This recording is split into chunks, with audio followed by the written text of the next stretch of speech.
Hey guys, it's Shaylin and I'm here today with another writing video.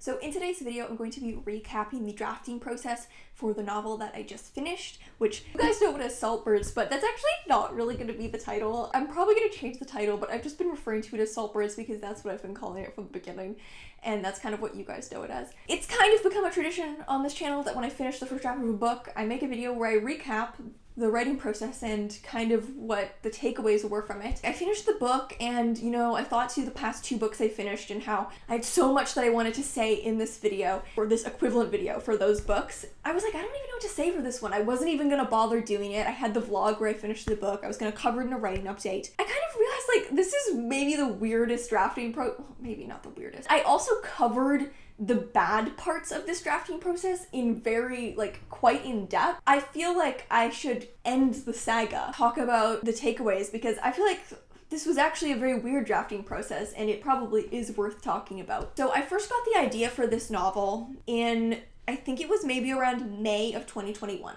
And at the time, I was in the middle of drafting my previous novel, Holding a Ghost. I was pretty near to the end. As I got the idea, I was like, oh my god, I want to write this so badly, but I can't. There are other books that I said I was going to write first. This one's going to have to wait. But then I kind of was like, no, you know what? I just want to write this next. This is what I feel like writing. I really felt like this book was the perfect encapsulation of my current style and interest. And I felt like it was almost like Honey Vinegar in that way. When I was writing Honey Vinegar back when I first started writing it in 2018, it was kind of the summation of my writing style and all the ideas and all the themes that I was interested in writing about, and also from an aesthetic point and a character point. And it was almost like the short story collection that I'd been drafting leading up to starting Honey Vinegar was kind of leading me towards Honey Vinegar. And I felt like Saltbirds was kind of the same a few years later. It had everything from a thematic, topic, and character perspective that I was interested in writing all in this one book, and it almost felt like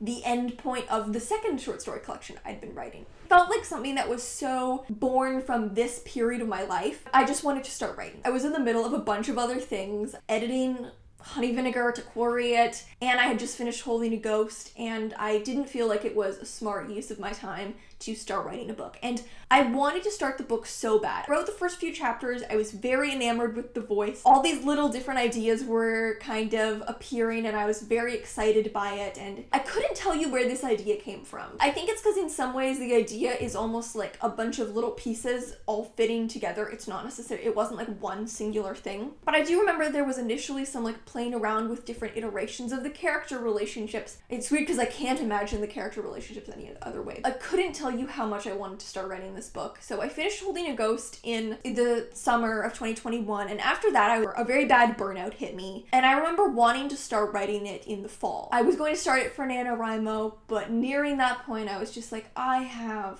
too many other things to do. I have 2 books to edit. I told myself that I would start the book when I was done editing Honey Vinegar and when I had finished most of the edits for Holding a Ghost. Spent most of 2022 doing that, and finally in the fall of 2022 it was time to start writing the book. I hadn't been drafting something since June of 2021. And the first draft is my favorite part of the process. I love writing the first draft. So not having a first draft was hard for me. So it was a combination of me really just wanting to write this idea. I was enamored by it. The combination of the fact that I just wanted to draft something so badly. I'd been editing so much. I just wanted to draft. So I finally get to this point in August of 2022. I finished doing the bulk of my edits on Holding a Ghost. I had signed with a literary agent. It was all coming up roses. So I start the book, and at the time I start the book, I had written the first 2 chapters, which was about 8,000 words. I'd written the first chapter when I first got the idea, and then I'd written the second chapter, I think, in the fall of 2021. I had written the first 2 chapters and I really loved them.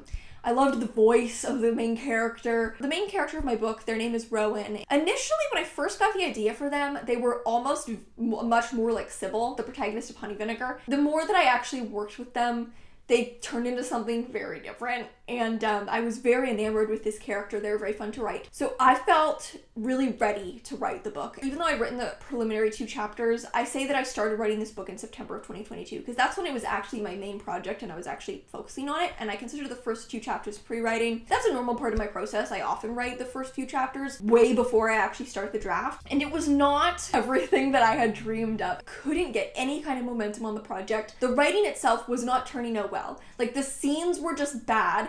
It wasn't interesting on a line level. Like, scenes themselves didn't feel well constructed, and on the plot level, I just felt like I couldn't bring it together. This was obviously frustrating me. I'd been so excited to have something to draft. Drafting is my favorite part of writing. I love having a first draft. I love drafting. I love immersing in a draft. And I was thinking back to my previous books, especially Honey Vinegar. When I started writing Honey Vinegar, it was like magic. I know that it was long ago enough that I like kind of have probably forgotten the tough parts of the process. Whenever I think back to the early stages of that draft, all I remember is like, because I was a student at the time, is that I would be like in class and have a bunch of ideas, and as soon as I got out of class, I would run to the nearest place that I could just set down my laptop and write it all down. Every single time I wrote a new scene, I felt like it illuminated all these new elements of the story, and it was amazing, and I really wanted that again, and I wasn't finding that. Instead, writing was like pulling teeth. There was no momentum. I was feeling really low on the story, and at the time I made 2 videos about it. I made one where I was talking about how I was just really struggling with the draft, and then I made a follow-up a little while later where I was like still struggling with it. This was September and October of 2022. It's almost hard to even pinpoint what was wrong with the draft. You'd think that it would have been like a fundamental thing, but to be honest, it wasn't. Looking back, it's almost even hard to say what wasn't there,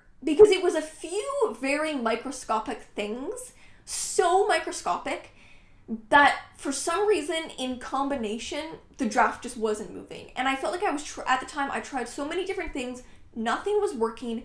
I didn't like the scenes I was writing. There was no momentum, and I couldn't connect to it the way that I wanted. And I was really frustrated. And I wasn't at the point where I was like, I'm gonna give up, but I was at the point where I was like, maybe there's something very fundamentally wrong with this book, but what would that even be? I didn't know. You know, I think it was a combination of a few things looking back. It was some very microscopic realizations about the characters that I hadn't really had, that are so subtle that it's almost interesting to me that these extremely subtle things were making it so hard to write, because they're very small nuances. I think it's also the nature of this book is that there are a lot of different threads and relationships, and I was really struggling to get them all moving at the same time. I write in a 6-arc structure. I have a whole video on it, and the part that I was struggling was the second arc. And that is the arc in my 6-arc structure where you get all the relationships moving. The main relationship in the book, the most important relationship, is the relationship they have with their sister-in-law, Susanna. So that was the main one I was trying to get in motion. But they also have very important relationships with their brother, with Susanna's dad, with Susanna's half-brother. Not really on the page, but things that were very important. They also have really important relationships with their best friend Meredith and with their parents. So it's like 7 relationships. There were also even some other threads that I was trying, and this other character called Raymond. So there are like 8 relationships. I was really struggling to get them all in motion in a way where they all like energized off each other. So something could happen between Rowan and Suze, and this would create movement in the relationship between Rowan and Elliot. And this would they would all like ping pong off each other. So I was really struggling. So then we get to the start of November, and so I decide in all my infinite wisdom that the way to fix all my problems is to do NaNoWriMo. This was actually the smartest thing that I ever did throughout this entire writing process. Taught me a very valuable lesson. Sometimes if you don't have momentum, you have to just create it. I decided that I was going to do NaNoWriMo, my version of NaNoWriMo, which is where I don't use the word count, but I just make myself write every single day. And so I was like, okay, I'm going to write every single day. And if by the end of November, I've written every single day and the book still isn't working, that is a sign there's something fundamentally wrong with it. I need to put it aside and maybe come back months to years later. I also believe in my heart of hearts that if I write the book every single day, at some point, I will manufacture momentum. Something will click because I have no choice not to. I can't just hit a problem and put it off. If I hit a problem, I'm gonna have no choice but to write through it. So this was what I was really banking on. And so the first week of NaNoWriMo was brutal. It was terrible. I did not want to be doing this. I was not happy with the writing. The book was not turning out well. I was dragging myself through it. It was not fun. I don't know what day it was. Maybe around day 11 or something. I honestly don't even know. I'd have to go back and check my vlogs. Something clicks. I managed to kickstart a chain of events where the different relationships are impacting each other. I feel like, okay, maybe this is it. This is what I've been struggling to create, is that spark where all these different threads I have are all gonna bounce off each other. And I felt like I created it, and I was so nervous. I was like, oh my god,